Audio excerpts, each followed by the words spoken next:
வணக்கம் நண்பா. கடந்த சனிக்கிழமை அன்று விஜய் பரப்புரையின் போது பார்த்தீங்கன்னா ஒரு 41 நபர்கள் உயிரிழந்திருக்காங்க. அந்த உயிரிழந்திருக்கக்கூடிய செய்தி தமிழகத்தையே உலுக்கியிருக்கு அப்படின்னு தான் சொல்லணும். இதுல எந்த ஒரு அரசியல் நிகழ்வையும் எடுத்துக்காம நாம எப்படி விழிப்புணர்வோடு இருக்கணும் அப்படிங்கிறதா இந்த நேரத்துல நாம யோசிக்கணும். நாம ஒரு அரசியல் கூட்டங்களை தாண்டியும் எந்த ஒரு கூட்டமாக இருந்தாலும் அங்க நம்ம கண்டிப்பா ஒரு விழிப்புணர்வோடு செயல்படணும் அப்படிங்கிறத நான் கண்டிப்பா தெரிவிச்சுக்கிறேன். என்னோட கருத்துக்களை தாண்டியும் எந்த ஒரு அரசாங்கத்தையும் நம்ம பிளேம் பண்ணாம இப்போ மக்கள் என்ன கருத்துக்களை தெரிவிக்கிறாங்க அப்படிங்கிறத இந்த வீடியோல போய் ஃபுல்லா பார்க்கலாம். வாங்க வீடியோக்குள்ள போலாம்.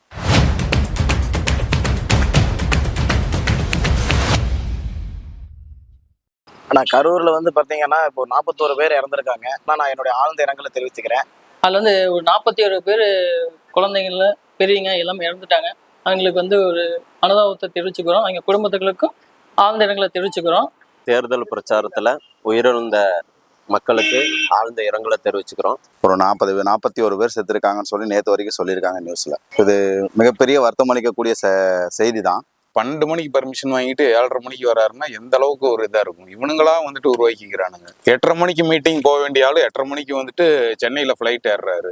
சென்ட்ரல் கவர்மெண்ட்ல அந்த ஃபிளைட்டுக்குன்ட்டு ஒரு ஆர்கனைசேஷன் இருக்கு. அவங்க அப்ரூவல் கொடுக்கணும். அந்த ரூட் கிளியர் பண்ணாதான் போக முடியும். அப்ப அந்த ரூட் கிளியர் ஆகல, அதுக்கு டிலே ஆகுதுன்னா இவங்க எர்லியர்ல இன்ஃபார்ம் பண்ணிருந்தா அதுக்கு தகுந்த மாதிரி பீப்புள் எல்லாம் மாறி இருப்பாங்க. அந்த ஒரே நாள் பாத்தீங்கன்னா ஒரு சில கட்சியினர் ஃபிளெக்ஸ் பேனரு, போஸ்ட் இதெல்லாம் எடுத்து தன்னுடைய கட்சிகளை விளம்பரப்படுத்திக்கிறதுக்காக நிறைய பண்ணாங்க. அப்ப அந்த இதுக்கு அரசியல தான் அடுத்த கட்சியும் பண்ணுது. அவங்களுடைய அரசியலுடைய செல்வாக்க தான் பெரும்போக்கா வச்சிருக்காங்க.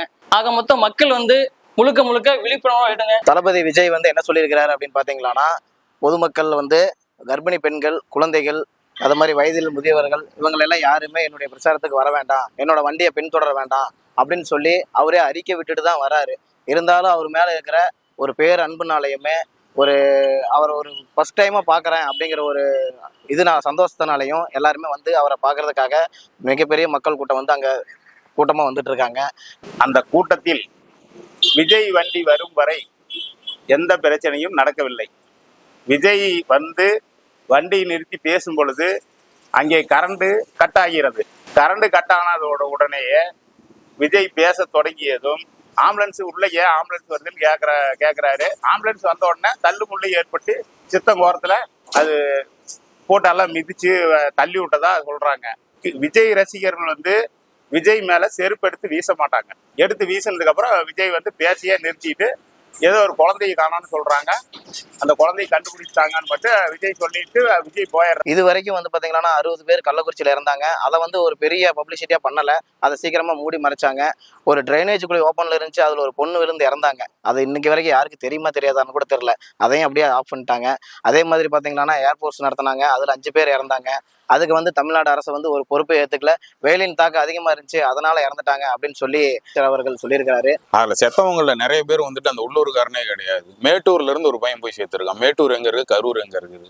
இதெல்லாம் தேவையில்லாத ஒரு ரசிகர்கள் கூட்டம் தான். விஜயை பார்க்கணும், ஒரு ரீல்ஸ் எடுக்கணும். அவன் இதெல்லாம் வர்றான். அத்தனை பேர் போனை தூக்கிட்டு இப்படியே சுத்திட்டே தான் இருக்கானுங்க. ரீல்ஸ் எடுக்கணும், ஸ்டேட்டஸ் போடணும், இதே ஒரு வேலை. அதுக்கப்புறம் ஆம்புலன்ஸ் எல்லாம் வருது, இந்த மாதிரிலாம் நடக்குது. ஆனா இன்னொன்னு என்னன்னு கேட்டீங்கன்னா, மறுதினம் அந்த ஆஸ்பத்திரியில் இருக்கிற ஒருத்தர் போன் பண்றாரு. அது யாருன்னு தெரியல, ஆடியோ. அதுல என்னன்னு கேட்டீங்கன்னா, ஏப்பா என்ன பண்றாங்க அப்படின்னு கேக்குறாங்க. அதுக்கு அந்த பையன் சொல்றான், எல்லாத்தையும் மிதிச்சு குரல் எல்லாம் நசுக்கி இருக்கிறாங்க அப்படின்னு சொல்லி அந்த பையன் சொல்றான். இதுக்கு உரிய நடவடிக்கை எடுத்து உயர்மட்ட குழு விசாரணையை அமைத்து தண்டனை வாங்கி கொடுக்க வேண்டும் என்பதுதான் பொதுமக்களுடைய கோரிக்கை. அதே மாதிரி பாத்தீங்கன்னா இங்க இவ்வளவு பெரிய விஷயம் நடந்திருக்குது. அடுத்த உடனுக்குடனே ஆம்புலன்ஸ் எப்படி வந்துச்சு, அதே மாதிரி ஒரு வீடியோவில் வாட்ஸ்அப்ல எல்லாம் நம்மளே பார்த்துருப்போம். ஒரு எம்டி ஆம்புலன்ஸ், நம்பர் பிளேட் இல்லாம ஒரு ஆம்புலன்ஸ் எல்லாம் வந்திருக்கும். அதெல்லாம் எப்படி அங்கே வந்துச்சு, என்ன ஏதுன்னு இது வரைக்கும் தெரியல. என்ன ஏதுங்கிறத ஆராய்ஞ்சு அதனுடைய ஒரு உண்மையான ஒரு கருத்தை வெளியிட்டா கொஞ்சம் நல்லா இருக்கும்னு என்னுடைய சார்பாக நான் தெரிவிக்கிறேன். இந்த இன்சிடென்ட் நடக்கும்போது அந்த ஹாஸ்பிட்டலுக்கு 2 வீதி பின்னாடி தான் அவர் ஒரு மீட்டிங்ல பேசிட்டு இருக்காரு. அது தெரிஞ்ச உடனே தான் அவர் எதனால சீக்கிரமா வந்தாருன்னா, ஜஸ்ட் வாக்கபிள் டிஸ்டன்ஸ்ல இருந்தனால தான் அந்த ஹாஸ்பிட்டலுக்கு அவரால் வர முடியும். இன்னும் அரசியல் மயமாவே ஆகல, ரசிகர்கள் மண்பான்மையே இருக்கானுங்க. இவரும் அவனுங்க கத்த வைக்கிறத அதை இது இன்னும் செஞ்சிடலாமா பாத்திரலாமான்ட்டு சுத்திட்டு இருக்காரு. இது என்ன வகையில வருத்தம்னா, மக்கள் இன்னும் ஏன் இந்த அளவுக்கு ஒரு விளம்பர மோகமாகவும் ஒரு அடுத்தவங்களை பார்க்கணுன்ற எண்ணத்துல மனசுல போய் தோன்றத ஒரு விளம்பரத்தின் மூலியமா போற மாதிரி தான் எனக்கு தெரியுது. இது தேவையில்லாத ஒரு செயல். குழந்தைங்க, பெண்கள், பெரியவங்க, சிறியவங்க எல்லாரும் இப்படி போய் ஒரே இடத்துல கூடுனா தொந்தரவு வரும்னு எல்லாத்துக்கும் தெரியும். தெரிஞ்சிருந்து ஏன் இந்த இடத்துல இப்படி போய் கூடுறாங்க? சரி, வருதுன்னு தெரியுது, அந்த இடத்த விட்டு அப்புறப்படுத்தலாம் அப்படின்ற எண்ணம் நம்ம மனசுக்குள்ள முதல்ல நாம வரணும். அவரை பார்த்துட்டு போகலாம் எண்ணத்துல நின்னவங்க தான் இவ்வளவு தூரம் ஒரு தேவையில்லாத ஒரு செயலுக்கு உள்ளாகியிருக்காங்க. நான் என்ன சொல்ல வரேன்னா, இது வேணும் தான், பட்டு நம்ம தேவை கருதி தான் இது வேணுமே வலிஞ்சு நமக்கு மீறி எதுவுமே கிடையாது. மொத்தத்தில் பார்த்தீங்கன்னா நம்ம ஒரு எதிர்பார்ப்பை வந்து அதிகம் இல்லாமல் குறைச்சிக்கலாம். அது ஒன்று தான் முக்கியம். ஓகேங்களா? இதுதான் வேணும். இது பார்த்தீங்கன்னா முழுக்க ஒரு எதிர்ச்சியான நடந்த சம்பவம் தான். இது எப்படின்னு பார்த்தீங்கன்னா, தாவேக பிரச்சாரம் 13/9/2025 ஸ்டார்ட் ஆகுது. இதுக்கு முன்னாடியே முந்தைய நாளில் பார்த்தீங்கன்னா, வாரத்தில் பார்த்தீங்கன்னா 3-4 மாவட்டம் போயிட்டு வந்திருக்கிறோம். அப்படி கரூருக்கு வந்து வரும்போது பார்த்தீங்கன்னா, நாமக்கல் வந்து பார்த்தீங்கன்னா உங்களுக்கு 27ஆம் தேதி நடக்குது அப்படின்னா, எங்களுக்கு 26ஆம் தேதியே பர்மிஷன் கிடைச்சிருச்சுங்கிறாங்க. ஆனால் கரூருக்கு மட்டும் பார்த்தீங்கன்னா 26ஆம் தேதி பிற்பகல் 2 மேலதான் பர்மிஷனே கிடைக்குது. அப்படிங்கும்போது அங்கிருந்த போலீஸு அப்புறம் உளவுத்துறை என்ன பண்ணிட்டு இருந்துச்சு அப்படிங்கிற ஒரு கேள்வி இங்க முன்வைக்கப்படுது. இது ஏன்னா அங்க சந்தேகத்தை ஏற்படுது. ஏன்னா இப்போ சிஎம்ஓ டெப்டி சிஎம்ஓ வரும்போது அந்த இடத்த நீங்க ஒரு வாரத்துக்கு முன்னாடியே போய் பார்வையிட்டு இந்த இடமெல்லாம் சரியானு பாக்குறீங்க.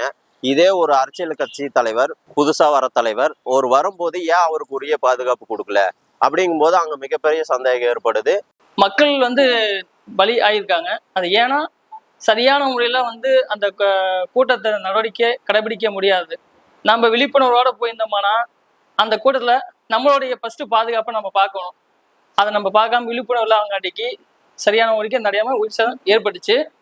அதுபோக இது வந்து பார்த்தீங்கன்னா ஒரு அரசியல் காரணங்களுக்காகவும் நிறைய விஷயங்கள் நடந்திருக்கலாம். ஒரு மணி நேரமா கூட்டம் எப்படி வருது, அது கலையுதா இல்ல கூட்டம் வந்துட்டே இருக்குதா அப்படிங்கிற பார்த்து அதுக்கு முன்னாடி ஏற்பாடுகள் பண்ணி இருக்க வேணும்ல, ஏன் பண்ணல?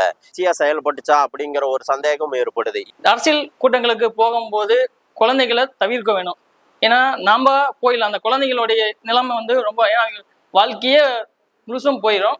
ஆனால் குழந்தைகள் வந்து தவிர்த்துங்க கூட்டத்துக்கு